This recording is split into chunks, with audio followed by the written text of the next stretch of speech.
గెలుచుకోవడం కోసం చేసే యుద్ధం కంటే వదులుకోవడం కోసం చేసే త్యాగం గొప్పదని తెలుసుకున్నాను. అందుకే నీ భర్త కోసం నా గుండెని ఇద్దామని నిర్ణయం తీసుకున్నాను.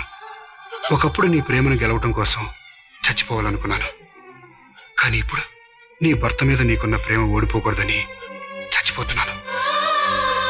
నేనే నిర్ణయం తీసుకోవడానికి ముందు అమ్మవారి గుడికి వెళ్ళాను. నా మహాలక్ష్మి పసుపు కుంకాలతో నూరేళ్లు ఉంటుందా అని మొదటి గాజు వేశాను.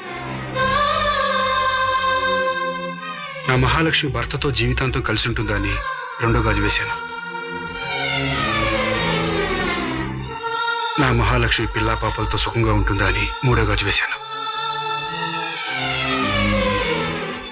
దేవుడే నీ భర్తకు నీకు రాసి పెట్టాడు లక్ష్మి. మన ప్రేమ నిజమవుతుందా అని అమ్మవారి ముందు గాజులు వేశాం. అప్పుడు పడిన మూడో గాజు మందు కాదు, మహాలక్ష్మి.